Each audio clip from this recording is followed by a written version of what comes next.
Good day, ma'am. I am Nurhatam Kram, a student nurse, and for today's video, I am going to do a return demo that is all about drug administration.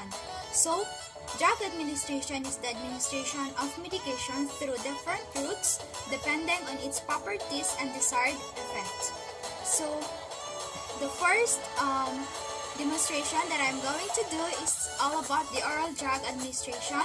So it is the administration of medication through oral route. So the oral route is the most commonly used route.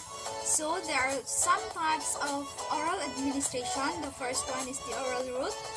So it is given through mouth and swallowed. The second one is the sublingual route. So the drugs being placed under the tongue to dissolve. Then the third one is the buccal route. So it involves placing the solid medications against the mucous membranes of the cheek until it dissolves. So the purpose of this is it is the easiest and most commonly used route, and it is usually the most convenient and comfortable route.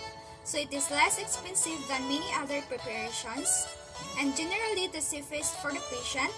Then for easy absorption in the stomach and small intestine, then slower onset of action and more prolonged effect.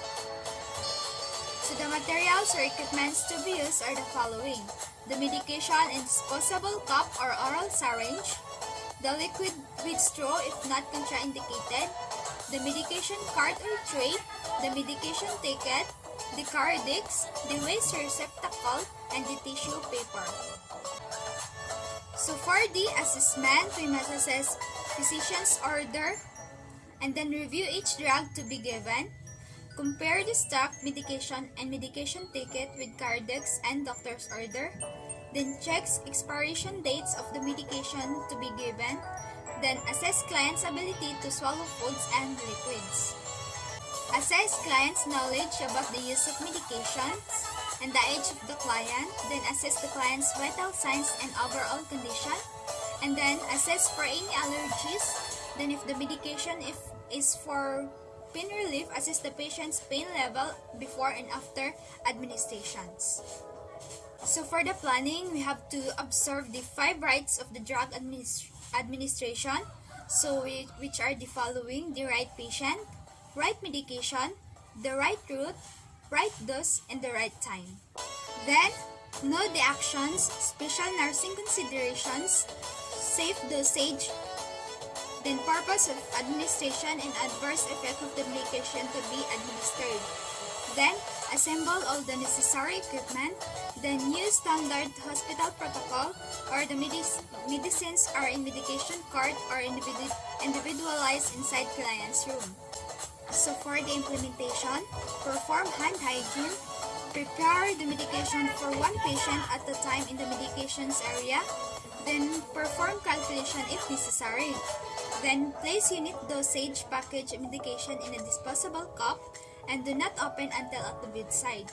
Then, keep narcotics and medication that requires special nursing assessment in a separate container. Then when removing tablets or capsule from the bottle, pour the necessary number into the bottle cup and then place the tablets in medication cup. Break only scored tablets if necessary, then to obtain the proper dosage. So do not touch the tablet with hands, and then hold liquid medication bottles with a label against the palm. Then use the appropriate measuring device when pouring liquids. And weigh the amount of medication at the bottom of the meniscus or at the eye level. Then wipe the lip of the bottle after pouring the liquid. So recheck each medication package or preparation with the order as it is poured, and then place the medication on a hypodermic tray. Then place medication ticket in line with the medication.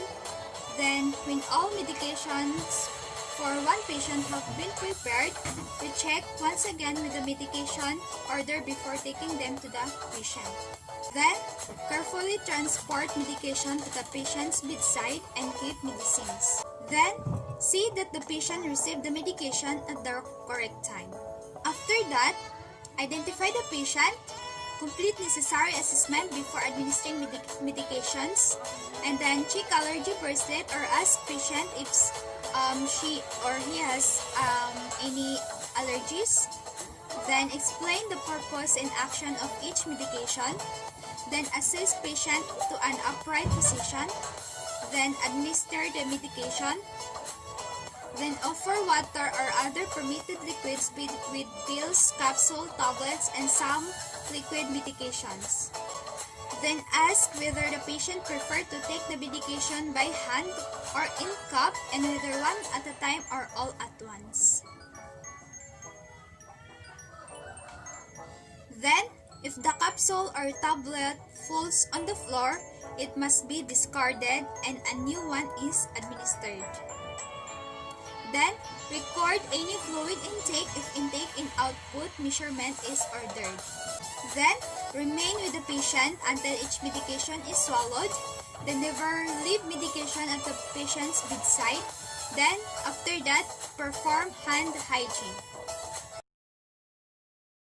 So first, I will check the doctor's order if what medication will the patient would be taken. So, the patient's name is Ramon Macampat, date of birth, December 7, 1987, and he has no known for any allergies, so I'm gonna look for the doctor's order if what medication the patient would be taken. So, the patient would be taking idagoxin, which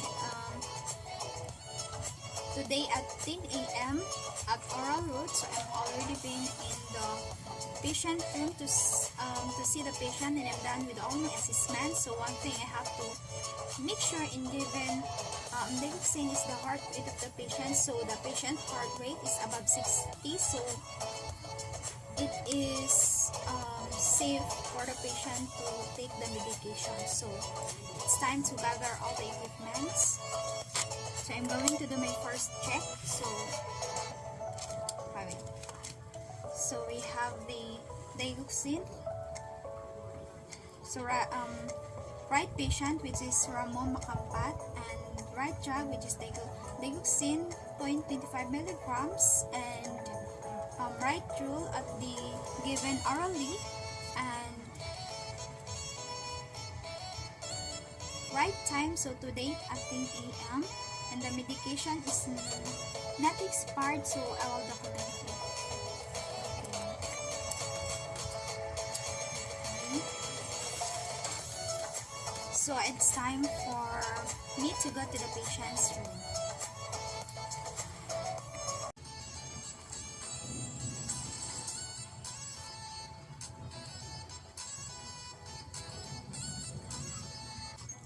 So good morning, ma'am. I am Narhata Mukram, a student nurse, and today I am the one that is assigned to you in giving medication. So, may I know your name please, ma'am? Okay. Pilay mong edad, ma'am? Your date of birth po? Then, can I look your wrist, ma'am? Okay. So, ma'am, do you have any allergies, ma'am? Okay. Wala, ma'am. So, ma'am, kanang makaingkod ka, ma'am? Or I'm just gonna pat the head of the bed up, ma'am, so you can swallow properly. Okay, makaingkod ka, ma'am. So, I will help you na lang.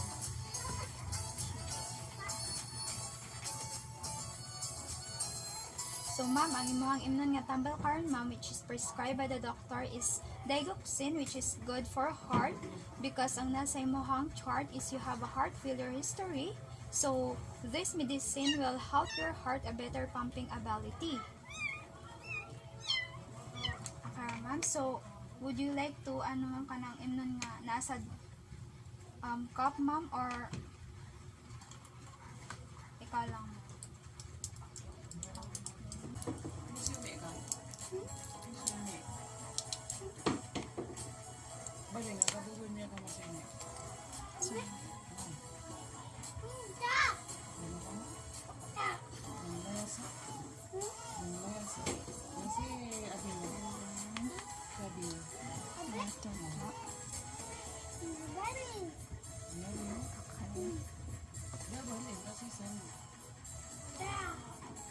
So for the evaluation, we must check on the patient breathing 30 minutes to verify response to the medication, and then evaluate vital signs in the overall status of the patient after administration of medication, and evaluate the safety and comfort of the patient.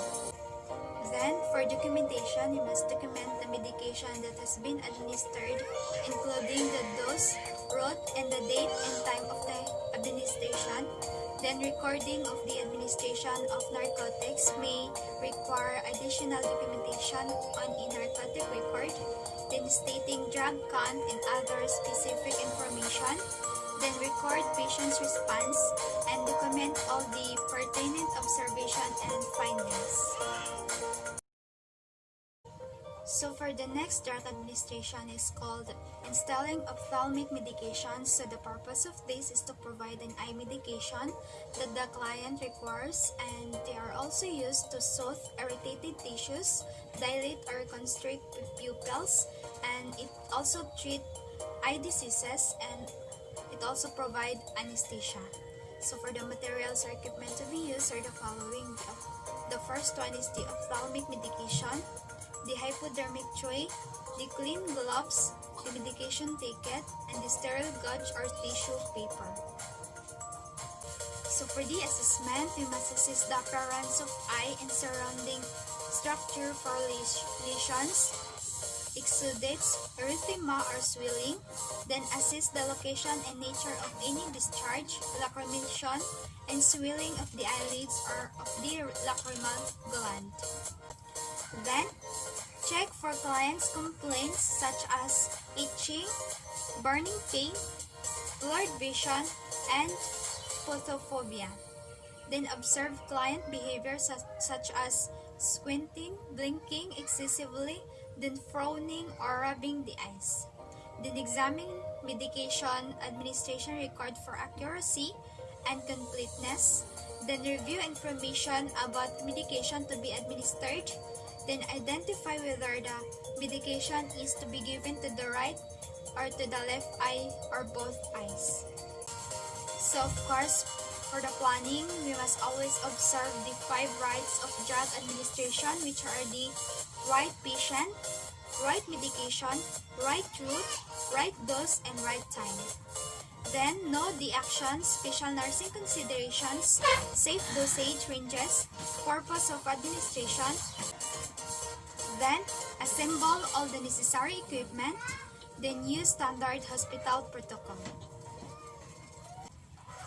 So, for the implementation, you must wash hands, of course. Then, read the name of the medication from the record sheet.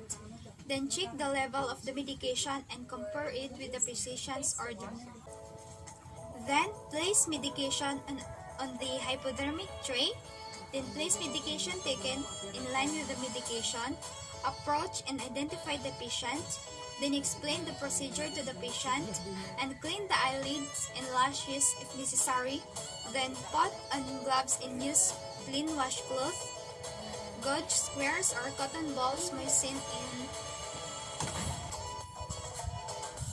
Then, clean the eyelids and lashes if necessary. Then, put on gloves and use clean washcloth, gauze squares or cotton balls moistened in tap water. And then, move from inner canthus to outer canthus. Then, using the cotton ball for only one wipe. Then, have the patient turn his or her head slightly to the side away from the eye being medicated and tilt the head slightly. Then this can be done with the patient lying in bed or sitting in chair. Then instruct the patient to look up and instilling eye drops or drop the ordered number of drops in the middle of the lower conjunctival sac. Then hold the cotton ball, gauze or a clean tissue paper. Then ask the patient to close the eye gently. Then if ointment was used, squeeze out a ribbon of medication along the entire lower conjunctival sac, moving from the inner canthus to outer canthus. Then use the length of ointment ordered by the physician. And also discontinue the ribbon of ointment by twisting the tube. Then have the patient keep the eye closed a full minute following the instillation. Then wipe the excess ointment from the tube with a cotton ball, gauze, or a tissue. Then leave the patient in a comfortable positions. Then return the drug to the appropriate storage location. Then after that, wash hands. So for the evaluation, you must note patient's response to the instillations. Then ask if he or she felt any discomfort. Then observe response to medication by assessing visual changes and noting any side effects. Then have patient demonstrate self-administration of mixed dose. For documentation, document the medication that has been administered, including the dose wrote and the date and time of administration. Then record the patient's response and document all pertinent observations and findings. So the next procedure is all about the installing of medication. So it is the installation of medication to the ear is clean procedure. So except when the tympanic membrane is not intact, and in which case sterile technique is used. So for the purpose, to soften earwax so that it can be readily removed at later time. Then to provide local therapy to reduce inflammation, destroy ineffective organism in the external ear. So have the patient sit and gently pull the air auricle upward and backward, but for infant or small children below 3 years old, pull downward and backward. Instill the correct number of drops, directing them towards the side of the ear canal, then attach the dropper tip to the ear. Have the patient remain on this side for 3 to 5 minutes after the drop have been installed. Then insert cotton loosely into the canal only if ordered. Never pack the ear tightly. Wipe the excess medication with a cotton ball, gauze, or a tissue. Then leave the patient in a comfortable position. Then return the medication to the appropriate storage location. Then after that, wash hands.